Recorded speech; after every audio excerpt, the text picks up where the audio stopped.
LegacyMaker, the All Sports Network.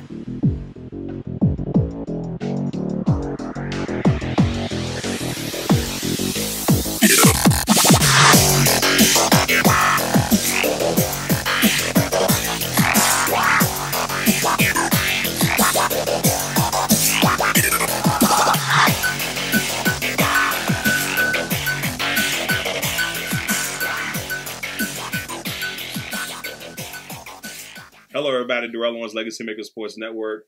Jeremiah Quimby here of the LegacyMaker Sports Network, and we are here for Redskins 732, episode 6. We're at 6 already? We're having a good time, aren't we? Yeah, Ginkgo biloba. Helps with your memory. Well, everybody, glad to have you back here for episode 6. We're going to go over the Redskins week as of right now and give you a preview for Monday Night Football as the Washington Redskins take on the Chicago Bears. But, Jay, before we get into all that, got to go back and reflect on Sunday, week 2 of the NFL season. Woo! Tough one for the Redskins. Dallas comes in there, win 31-21, and once again, the second half kind of bit the Washington Redskins in the butt. Not only the second half, but you see the injury bug again is really raising its ugly head because you got Quentin Dunbar, Fabian Moreau's out. Allen, they are missing Allen a lot because they're not getting that pressure. And, I mean, Dak just basically sat back and boom, boom, boom, picked them apart. Yeah, Dak was able to do a lot of things in that game. Now, he threw a pick early in the game to Nicholson, and you know the momentum looked like it was on the Redskins side, but that was pretty much the only bad thing that went against Dak that day.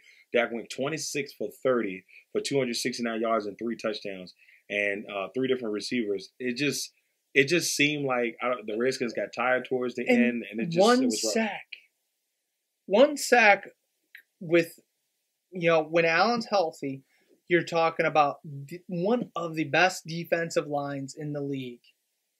1 sack was generated. Yeah, and he's the anchor. Ryan Kerrigan got that sack on Dak. And like I said, those times it started to look like the Redskins really had a chance to just make some noise. But it was a rough go all the way around. Case Keenum, though, we got to talk about how well Case Keenum has played these first 2 weeks. And then 26-37? Right. And I mean he's been phenomenal. He looked great, but you know, something you said, why are, you know, you get him started, AP 10 carries, whole game, you're feeding the rock to Adrian Peterson only 10 times. I have a problem with that. Yeah, I mean, and a lot's come out about that. A lot has been come out that, you know, the last week or so where they talk about, hey, you know, Jay Gruden doesn't like AP's running style. But, hey, that running style got y'all in a really good spot last year. And now all of a sudden you kind of want to walk away from it. And I just feel like, if you've seen what AP's done, that drive where AP ran the ball most of that drive, or you know here and there, he only had 25 yards, but what happened? He made an impact.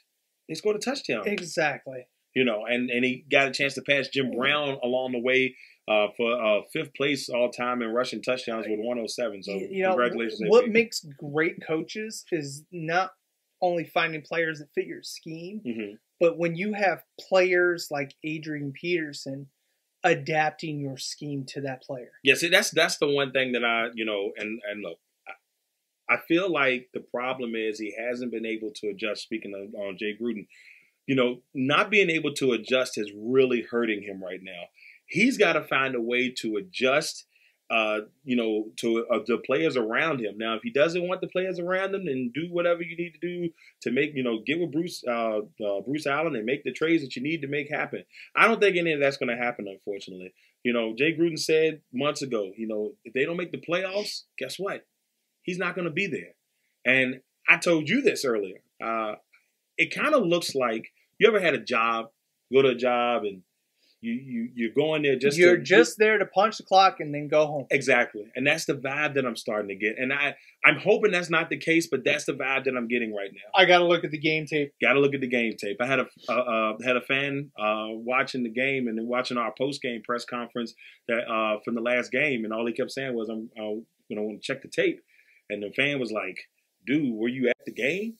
And so it's like, something there just tells me it feels like he's clocking out. Look at this. There, 37 passes, 17 rushes. Oh, AP last year put this team on his back, carried him 1,000 yards, almost made the playoffs. Why would you get away from that? Yeah, and that's what I don't guys understand. went down. That's tragic. That's a bad thing. Chris Thompson is a third down back. He catches passes. Wendell Smallwood, same exact type of back. Ground and pounded. Yeah. I mean, your line is getting cohesive because there was only one sack given up. There was pressure, yes. There's always going to be pressure, but there was only one sack given up. Yeah. And that's what I'm saying. I'm looking at this overall, and I'm like, just adapt, man. You got to figure something out because it doesn't get any easier here. We've been talking about it for weeks. Eagles week 1, Cowboys week 2, Bears coming up on Monday night. You got to deal with the Giants. Yeah, here and there. There's a possibility you could get a win there. Yeah, and then you got New England.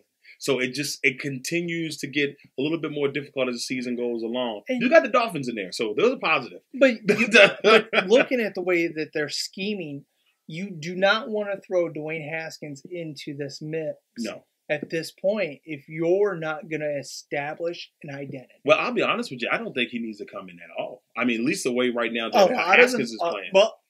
You mean Keenum? There you go. The way Keenum is playing right now. But a lot of the fans are calling for it because ultimately the fans want the W's. Yeah. And, last week's game, the first half, they looked phenomenal. Right. And, we hope they come out guns blazing. Not even Yeah, close. and this one was kind of like they started. It looked like it was going. At least it looked like it was going to be a big back and forth physical game because neither team could get anything going in the beginning. And then Redskins score. I'm like, okay, Redskins scored. Then Dallas comes right back down the field. They march down there and score. They get the ball back again. They hit Devin Smith with the beautiful bomb. Devin Smith had 3 steps on what was considered to be 3 years ago the best corner in the league. Right. So for me, that is a huge red flag that your secondary has some problems. Yes. And I'm not trying to talk bad about Devin Smith. I loved him coming out of Ohio State. I don't think he was used right by the Jets. Great find by the Cowboys. But it just makes you wonder if your number 1 guy is looking like that. Jimmy Morley, give him back the number 25. Yeah, let's get 25 back because from with 32, or he's not looking good. He blown a lot of coverages. Just did not look like the same guy that we saw in the preseason. Yeah, I think this just seems like there's a discord somewhere. Wherever it is, got to get it fixed. You just got to get it fixed. Now let's swing to Monday night. Okay. All right, Monday Night Football. Bears are coming in the FedEx and national stage. I said it to you last week. I felt like if they got blown out by Dallas, it was a strong chance somebody's going to lose a job. I'm going to tell you right now, on this national stage with everybody watching, if they don't show improvement, I'm a little bit nervous, Jay, that somebody, defensive coordinator, somebody's going to get an axe if it doesn't play out well. No. They have to compete in this game and look consistent for 4 quarters. It's not. There really needs to be a change of culture. That's the biggest thing. Right. The Bears are, honestly, the Bears are the Bears. Right. Trubisky is not, he's really having a sophomore slump. The defense should be able to hold them, but it's what the offense can do against those linebackers. Exactly. And so looking at this game, there's a chance. Denver gave the Bears everything they had. The Packers, the Bears made a field goal. The Bears made a field goal, and they were able to make things happen. If you are the Washington Redskins, this is a good opportunity to show on the national stage that you still can compete. That you still can make things happen. This is a very important game. The Bears are only 4-point. I can't say upper dog. There you go. Upper dog. I think a lot of that is because of the player Case Keenum. If you look at the quarterback play, Keenum's been solid. Yeah, yes. the quarterback play between Trubisky and Keenum has played better. Absolutely. Yes. Unfortunately, I think the way play calling has went on certain ends on the defensive front and offensive front, things just have not worked out.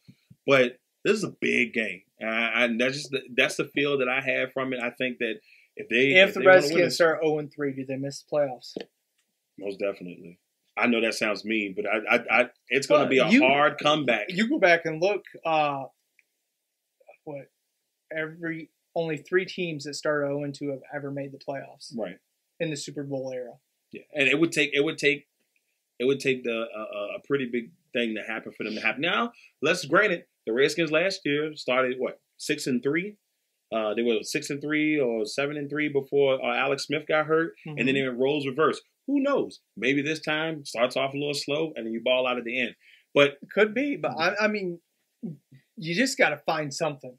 Yeah, there's no consistency right now, and in order for this team to really take it to the next level, or at least make progress, they got to. The only bright spot has been Terry McLaurin. Yeah, first time ever for the Washington Redskins that they had a receiver have 2 touchdowns in the first 2 weeks ever, and this team's been around a long time. 1932 to be exact. So I mean that's a positive. Even though the touchdown did come in garbage time, they didn't give up. They fought hard, and I like what I saw. I did. I mean, a little disappointed with Sweat. I won't lie. So far, the comparison to him, Marcus Davenport. Ooh, don't do that to him. I'm not trying to do that to him, but what I see is you see him taking some plays off, other plays. He got a penalty last week for going too hard on a play and not knowing when to pull up. That's where if you're like, Allen, D-Ron, you pull him aside and say, come on, bro. Ryan Kerrigan, take the man, put him under your wing, say this is what you need to do, show us every down. Well, change of culture. Well, that's the biggest thing we got screaming from this episode 6 of Redskins 732. It's time to change the culture in Washington. Something's got to give. They cannot afford to start 0-3 after the Chicago game. So this is a big game, y'all. So we'll catch you guys next week for episode 7 as we recap the Bears and get prepared for the New York Football Giants. I'm Darrell Owens. This is Jeremiah Quimby. Redskins 732. LegacyMaker, the All Sports Network.